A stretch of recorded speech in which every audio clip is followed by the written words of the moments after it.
तर पब्लिक तुम्ही म्हणशान एवढ्या डोंगराच्या खड्ड्यामध्ये कुठं चालले तुम्ही, तर पब्लिक तुम्ही व्हिडिओ शेवटपर्यंत बघा. चला सांगतो तुम्हाला. तर पब्लिक आम्ही चाललो होतो गावाकडच्या वरच्या साईडला, डोंगर आहे मोठा मोठा, तर तिथं खदान आहे. मग त्या खदानीला पाणी वाढलं काय ते बघायला चाललो होतो.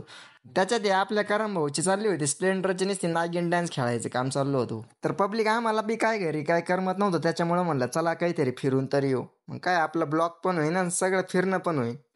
आणि इकडचे रस्ते ना भाऊ ते खराब आहे.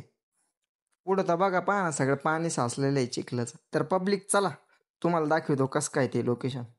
खतरनाक मध्ये खदान खणलेली भाऊ इथं. करम भाऊ काय आता काय डायरेक्ट खदानीत गाडी घालताय काय माहिती. म्हणलंय भाऊ दम्मान चाल भाऊ, मला जा दिसले भाऊ वाटतं तुझ्या गाडीवर बसले. चला पब्लिक तुम्हाला दाखवतो पुढं. जिथं नाही तिथं आम्ही करण भाऊ आमची जोडी राहतीच भाऊ फिक्स मध्ये. फिरायचं म्हणल्यावर काहीतरी कुठंतरी जावंच लागते. नात करते का फिरायला यावंच लागते. आम्ही बघा कुठं आलोय खतरनाक मध्ये. पाणी एकदम भयान खदान बनतात इकडं. खदान दुनिया गई पहाड में, हम आ गए इधर खंडर में. मी आलो होतो इकडे पाणी बघायला.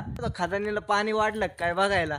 तर बघा पब्लिक पाणी कसं आहे खतरनाक मध्ये. इथं लोकेशन बी एकदम भयान आहे आणि व्ह्यू बी इतका खतरनाक येऊ राहिला नाही इथं भाऊ बास असं वाटतं इथंच थांबावं. तर पब्लिक आम्ही चाललो होतो आता घरी, कारण की आमचं इकडे आता फोटोशूट वगैरे झालं होतं. मग एक करण भाऊ मी आता चाललो. ही आपली इकडे गाडी लावलेली आहे. चला मग आता काय व्हिडिओ आवडला असेल तर लाईक शेअर कमेंट करा. तोपर्यंत बाय बाय, भेटू नेक्स्ट ब्लॉग मध्ये.